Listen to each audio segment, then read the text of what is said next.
네, 저 조희연 교육감입니다. 그리고 6.13 선거에서 이제 교육감 후보로 지금 뛰고 있습니다. 저 아시죠? 조희연 교육감입니다. 예.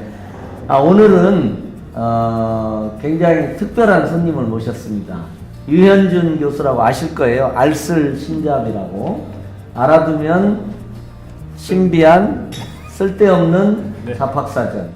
오늘은 이제 두 가지 주제를 한번 나눠보고 싶어요. 첫 번째는 학교 건축에 대해서 굉장히 독특한 생각들을 갖고 계시더라고요. 그래서 제가 그 얘기를 좀 들어보고 또 유 선생님이 얘기하신 걸 이렇게 하다 보니까 굉장히 저희가 교육혁신이라는 이름으로 생각하는 학교의 변화, 교실의 변화, 교육의 변화에 대해서 생각이 있으신 것 같아요. 그래서 제 얘기하고 많이 이제 들으니까 오늘 유 선생님 말씀을 조금 많이 들어보려고 합니다. 네, 그 학교 건축을 보면은 제가 제일 우려하는 부분은 몇 가지가 있는데 그중 하나가 다양성이 너무 부족하다. 너무 공립학교라는 거에 의해서 우리가 다 평등한 사회를 추구하다 보니까 네. 그 평등한 사회를 너무 획일화를 통해서 추구한 게 아니냐.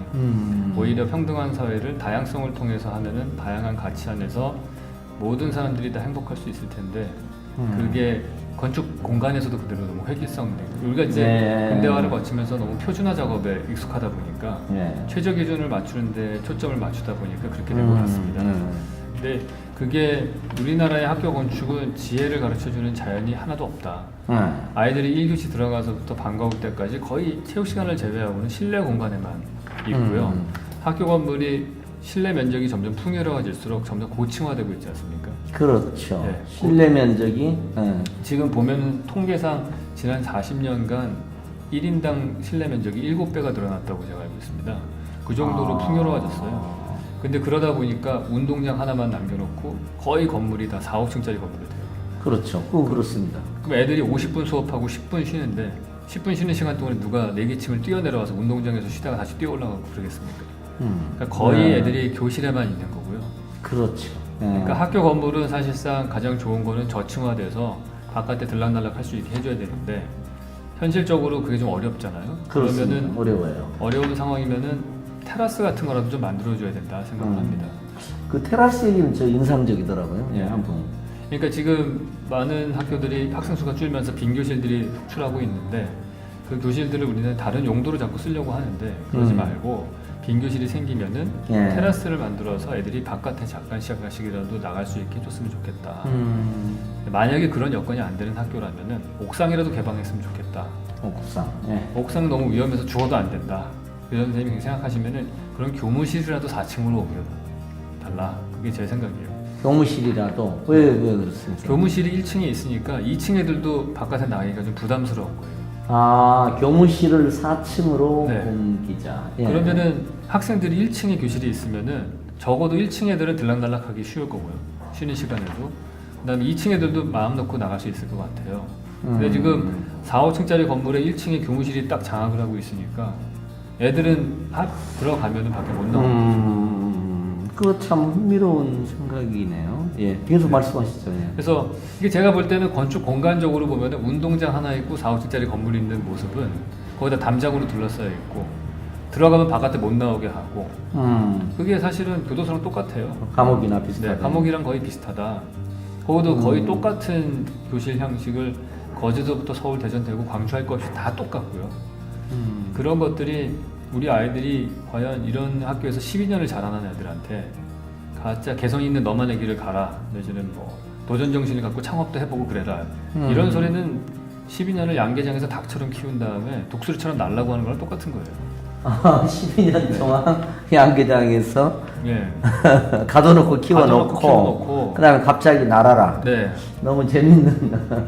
그러니까 저는 교육의 내용에 대해서는 잘 모르니까 그냥 건축 공간만 말씀을 드리면 우리의 건축 공간이 우리 아이들의 정상적인 인격으로 자라나는 거를 좀 막고 있지 않나 그런 생각을 합니다. 뭐 하나하나가 사실 굉장히 도전적이고 또 저희가 그 내부자의 시각으로만 보면 또 보기 힘든 여러 가지 지점들을 얘기하시네요. 지금은 좀 다양한 쪽으로 가야지 이 변화하는 세상에 좀 적응하는 인재가 나오지 않나. 저는 사실 제가 말하는 거는 창의적인 인재 수준이 아니고요. 정상적인 인격의 아이가 나왔으면 좋겠어요. 그렇죠. 네. 정상적인 네. 어떻게 보면 우리가 키워내는 정상적인 아이들, 학생들의 모습이 좀 바뀌어야 된다는 그렇죠. 말씀인 거죠. 네, 그렇습니다. 우리 아이들을 똑같은 양식의 가치관으로 애들 교육하면은 그 다음에 남는 건 정량화 시킬 수 있는 것밖에 없어요. 그러네요. 그러면 그 다음에 성적 얘기밖에 안 나오고.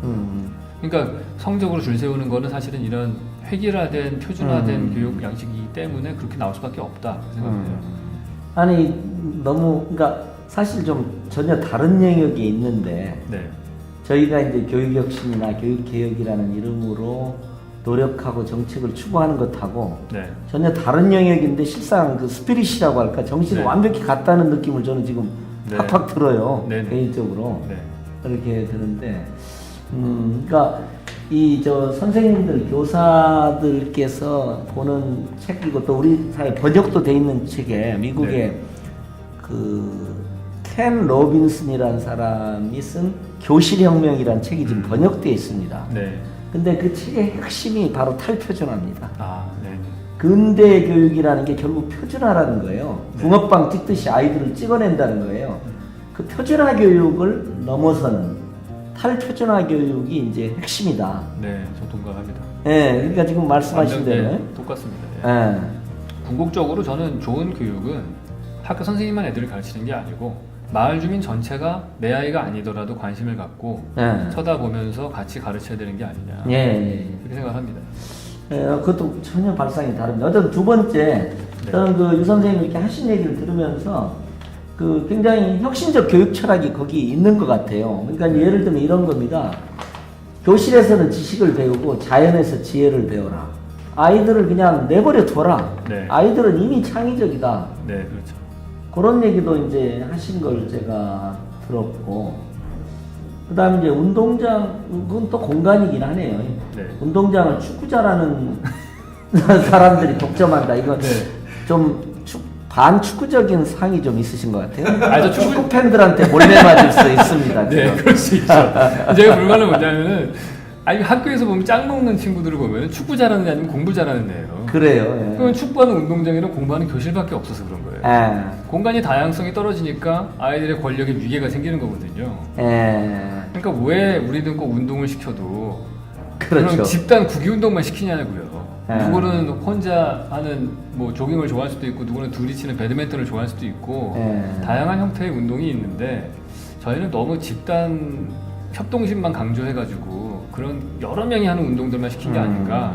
그 많은 여학생들과 얌전한 남학생들은 사실은 계속 축구 공격적 발언 하시는 거예요, 지금. 네, 죄송합니다. 월드컵 얼마 안 남긴 상황에서 6월 14일부터 시작됩니다. 저도 월드컵 열심히 볼 거고요. 축구 좋아해요. 근데 이제 그러지 못한 아이들에 대해서 좀 염려된다. 그런 말씀을 드리는 거죠. 그걸 진짜 미처 생각을 못 했네요. 네. 그러니까 사실은 요즘 학부모들 갈등이 네. 이 운동부를 만들기 어려워요. 학부모 반대 때문에. 예를 들면 야구부 있잖아요. 그러면 거기는 또 막 공이 휙 날아다니니까 그러니까요. 야구부를 좀 없애달라는 거예요. 일반 학생들이 운동장을 잘 못 쓰니까. 맞습니다.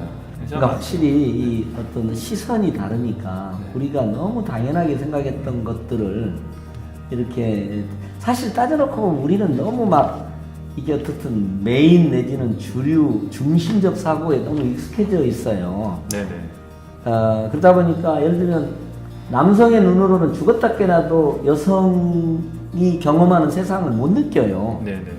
장애인도 그렇죠. 이게 사회적 약자죠. 그러니까 이게 약간 이제 그 점에서는 네. 그게 뭐 다양성 교육이라고 얘기할 수도 있는. 네. 그러니까 운동장이라는 게 공간, 큰 공간을 다양한 주체들이 향유할 수 있게 네. 다양한 방식으로 향유가 가능하게 해야 되는데 그렇죠. 그냥 네. 한 집단이 독점하고 패권적인 거죠. 어떻게 그렇죠. 보면. 예. 제 말씀이 그겁니다. 예, 그런 네. 느낌들이. 근데 그건 어떠세요? 그러니까 예를 들면 이제 요즘 굉장히 중요한 화두가 창의성입니다. 네. 근데 저는 이제 아까 말씀드린 거고 이 다양성을 훨씬 더 폭넓게 용인하고 북돋우는 게 우리 시대의 창의성이 굉장히 연결돼 있다고 봐요. 그렇죠. 다양성을 아까 언뜻 말씀도 하셨는데 다르거나 차이가 나는 것들 되게 우열로 봐요. 네. 그렇죠. 예. 네. 그러다가 보니까 이게 그 다양성 속에서 이렇게 창의성을 끌어낼 수 있는 그게 약해져요. 맞습니다. 예. 그러니까 우리나라 그런 것도 있습니다. 저는 또 공간 얘기만 드리면은 두 가지가 있는데요. 1, 2층짜리 저층 주거에 사는 사람이 고층 주거에 사는 사람들보다 친구가 3배가 많다는 연구 결과가 있어요. 아, 그런. 네, 거트만이라는 사람이 연구를 한 건데, 그러니까 우리가 보면은요, 미국 사회를 보시면은 마이크로소프트, 애플, 구글, 아마존 같은 혁신 기업들은 다 캘리포니아에서만 나오잖아요. 그렇습니다. 혁신 기업들이 동부에서 나왔다는 얘기는 거의 못 들어보셨죠? 그러네. 동부가 아무래도 네. 중앙. 그러니까 왜 그러냐면은 여러 가지 사회적인 이유가 있겠지만은 건축적인 이유를 하나 보탠다면은 저는 캘리포니아에 지진이 많아서가 아닐까 생각을 해요. 아, 그래요. 캘리포니아 지진이 많으니까 다 건물 1, 2층으로 저층형으로 지어지고 친구가 3배가 많은 거죠. 그럼 훨씬 더 생각의 교류가 많아지고 창의적인 아이디어가 나오고 그 까칠한 스티브 잡스 같은 사람도 웨즈니악 같은 친구를 사귈 수 있는 그런 환경이 되는 거예요. 근데 저희 학교는 점점 고층화되고 그러면 친구가 점점 없어진다고 봐야 될 거고요. 또 하나 천정고가 우리나라 교실은 아시겠지만 2.6m로 돼 있어요. 학교 교실. 천정 높이요? 네, 천정 높이가. 아, 근데 연구 결과, 미네소타 대학의 연구 결과는 3m 높이 천정고에 공부하는 사람이 2.6m의 천정고에 공부하는 사람보다 창의력이 2배가 높다라는 연구 결과가 있어요. 아, 그래요? 네.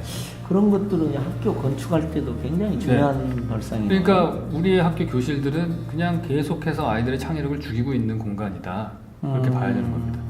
만약에 천정고를 높일 수 없다면은 예를 들어서 꼭대기층만이라도 뭐 경사지붕으로 높은 천정을 만들 수도 있고 다양한 모양을 만들 수도 있고 내지는 제일 좋은 거는 애들이 천장이 없는 공간에서 놀게 하는 거죠. 10분 쉬는 시간 동안에 테라스라든지 마당에 나가서 하늘이 열린 곳에서 하늘을 보고 계절의 변화도 느끼고 날씨의 변화도 느낄 수 있는 그런 경험들을 애들에게 제공해 줘야지 뭐 창의적인 생각이 나오지. 맨날 똑같은 공간 안에 들어가 있으니까 그 아이들이 저는 게임 중독이 될 수밖에 없다고 생각을 해요. 변화가 없는 공간이니까 유일하게 변화를 찾을 수 있는 데가 스마트폰하고 게임밖에 없어요. 다 평평한 천정에 억눌려서 살고 있어요. 그러니까 그 아이들에게 정서적으로 뭔가 숨 쉴 수 있는, 생각이 숨 쉴 수 있는 빈 공간이라는 게 하나도 없는 거죠.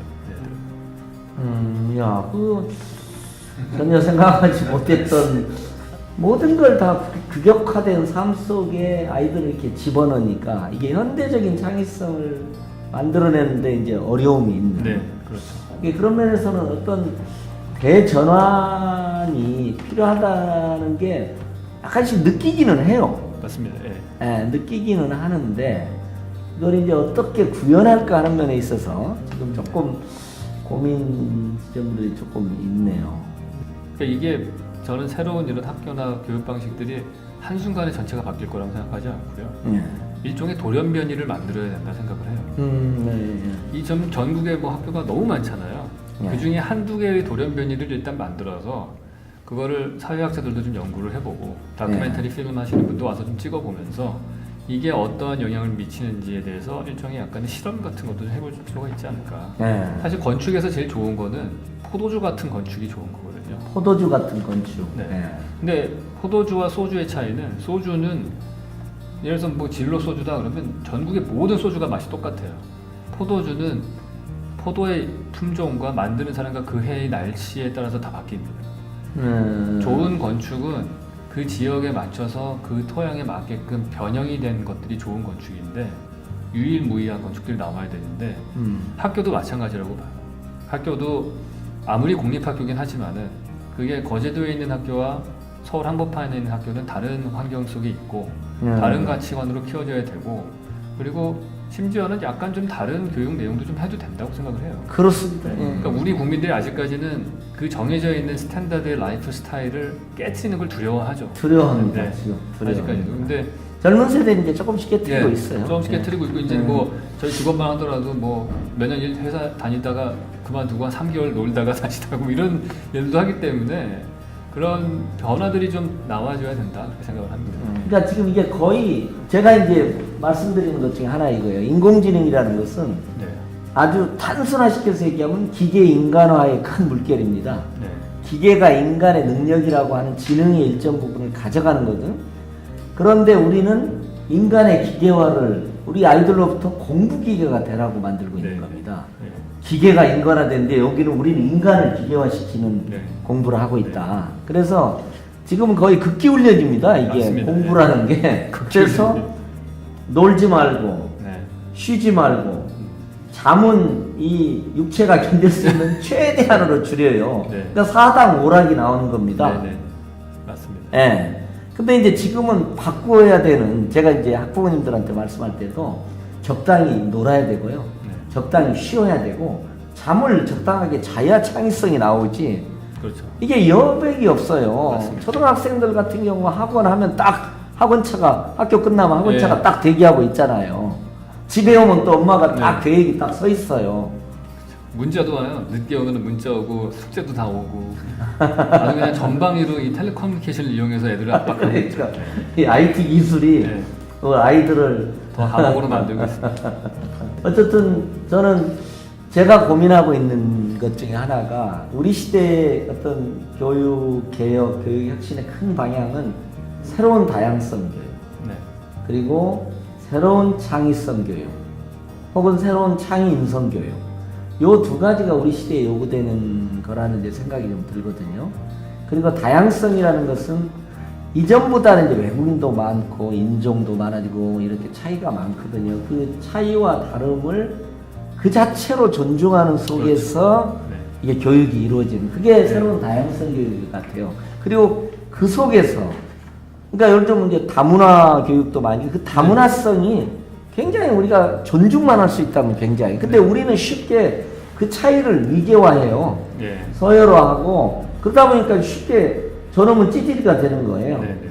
나하고 다른 특성을 갖는, 이렇게 존중의 눈으로 바라보질 않는 거예요. 그렇죠. 네. 다문화 학생은 찌질이에요. 그래서 네. 이제 어떻게 하면 이제 이걸 넘어설 수 있을까 하는 게 이제 저 개인적으로는 중요한 과제입니다. 근데 오늘 이 선생님 말씀에서 참 좋은 이런 얘기도 너무 많이 들어서 너무 감사하고, 다음에 꼭 한번 자리를 마련해가지고 네. 그렇게 더 말씀을 들어야 될 것 같습니다.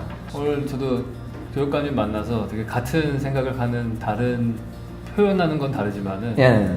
그 기본 정신을 갖다는 거에 대해 공감을 많이 했고요. 그래서 하여튼 앞으로도 학교가 조금 더 다양성을 인정한 학교로 봤으면 좋겠다. 그리고 이제 저야 뭐 아는 거는 이제 건축 공간적인 부분밖에 없으니까 옆에서 그런 부분들에 대해서는 많이 함께 일을 했으면 좋겠다 생각을 합니다. 예, 어쨌든 서울의 어떤 대안적인 학교 공간, 학교 건축을 탄생하는데 유 선생님의 세계적이고 아시아의 정말 유수한 건축가의 아이디어를 앞으로 좀 받아서 우리 학부모들이 정말 좋아하는, 그리고 아이들이 행복한 학교를 한번, 새로운 학교의 모습을 좀 만들어 봤으면 하는 네. 생각이 듭니다. 고맙습니다. 네. 감사합니다. 네.